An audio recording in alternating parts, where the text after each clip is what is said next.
Hello friends, ఈరోజు వ్లాగ్లో అయితే ఒక టిప్ చెప్తాను. అదేవిధంగా చేపల పులుసు, చేప ఫ్రై ఆంధ్ర స్టైల్ ఎలా చేయాలో చెప్తాను. నెక్స్ట్ అయితే ఒక ప్రొడక్ట్ రివ్యూ అయితే చెప్తాను. నేను చాలా వరకు ఆన్లైన్ ప్రొడక్ట్స్ తీసుకుంటానండి. నేను రివ్యూ రేటింగ్స్ చూసుకొని కొనుక్కుంటాను. ప్రతి ఒక్కొక్క వ్లాగ్లో నీకు ఒక్కొక్క ప్రోడక్ట్ చెప్తానండి. దాని లింక్స్ కూడా మనకి పైన ప్రొఫైల్లోని మోర్ ఆప్షన్ ఉంటుంది కదండి, కళ్యాణి క్రేజీ కిచెన్లోని ఆ మోర్ ఆప్షన్లో మీకు అన్ని లింక్స్ పెడతాను, ఒకసారి చెక్ చేయండి. మార్నింగ్ అయితే చాయ్ పెట్టుకున్నానండి. చాయ్ తాగితే చాలా ఇంకా మనము రోజంతా చక్కగా చేసుకోవచ్చు పని అంతా. అని పిల్లలకి ఎగ్జామ్స్ జరుగుతున్నాయి, వాళ్ళు కూడా చదువుకుంటున్నారు. నెక్స్ట్ ఏంటంటే మైదాపిండి కలిపి ఉంచానండి. నైట్ మజ్జి వేసుకున్నాను ఈరోజు బ్రేక్ఫాస్ట్ అయితే. తర్వాత పూజ కానిచ్చానండి. ఇక్కడే ఒక టిప్ చెప్తాను చూడండి. పూజ చేసుకున్నప్పుడు మనము ఇక్కడ ఇలా ఆన్లైనే కాకుండా ఆఫ్లైన్లో కూడా మనకి పూజా సామాగ్రి స్టోర్స్ ఉంటాయి కదా, అక్కడ అమ్ముతారండి జవాది పౌడర్ అని. ఇది చిన్నది ఉంటుంది సీసా, ఎంతో మొత్తం కాదు, కొంచెం ఇలాగా తీసుకొని మనము దీపారాధన చేస్తాం కదా, ఆ ప్రమిదలోని నూనెలో వేస్తే కనుక మనకి మంచి స్మెల్ వస్తుంది. ఆ వేడికి నూనె బాగా వేడెక్కి మనకి ఆ స్మెల్ అనేది దీపారాధన జరిగేంత వరకు మనకి మంచి స్మెల్ వస్తుంది. చాలా బాగుంటుంది, చాలా తక్కువ కాస్ట్లో కూడా వచ్చేస్తుంది. ట్రై చేయండి. నెక్స్ట్ ఆన్లైన్ ప్రోడక్ట్ ఏంటంటే ఈ స్టాండ్ అయితే నేను మీషోలో తీసుకున్నాను. 300 లోపలే ఉంటుంది. 270 ఎంతో పడిందండి. మొక్కకి ఎండ అది బాగా తగలడానికి. అదేని ఇది మనం ఏదైనా డెకరేషన్గా కూడా ఉపయోగించుకోవచ్చు. నేనైతే ఇలా ఉపయోగించుకున్నాను. మీకు నచ్చిందే ఈ ప్రోడక్ట్ రివ్యూ లింక్ కావాలితే మన ప్రొఫైల్లో చూడండి. యూట్యూబ్లో మోర్ ఆప్షన్లో ఉంటుంది.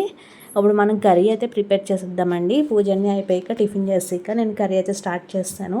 చేపలు పులుసు అండ్ చేపల ఫ్రై ఆంధ్ర స్టైల్ ఎలా తయారు చేయాలో చెప్తాను. వెల్లుల్లి, జీలకర్ర, ధనియాలు, అల్లాన్ని మిక్సీ పట్టేసుకుని ఇలా ఉల్లిపాయ, పచ్చిమిర్చి, టమాటాని మగ్గించేసుకున్నానండి. ఈ పేస్ట్ కూడా వేసి వేపుకోవాలి పచ్చివాసన పోయేంత వరకు.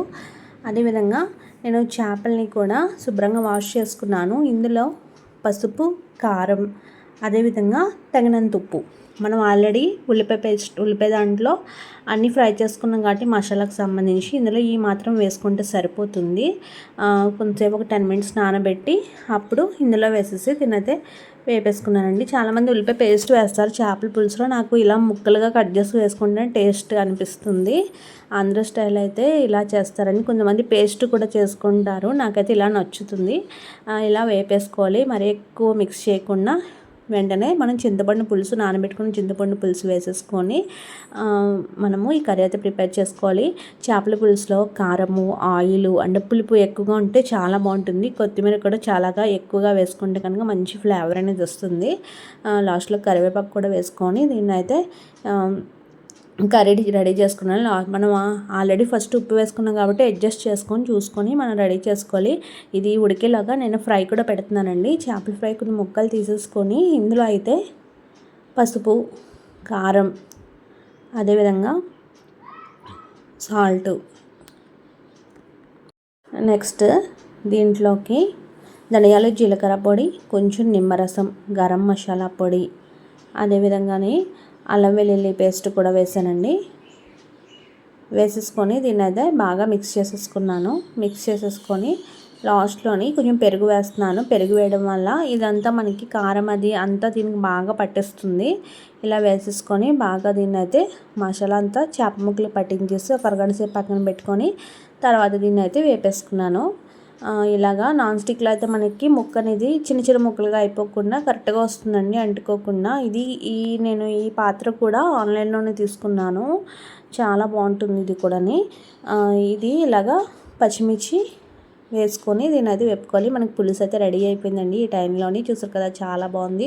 ముక్క కూడా అస్సలు విడిపోకుండా, అంటే ఎక్కువ కలపకూడదండి. కలిపితే ఏమవుతుందంటే ముక్క ఇరిగిపోతుంది. దాన్ని అలాగే డిస్టర్బ్ చేయకుండా ఉడికిస్తే సరిపోతుంది.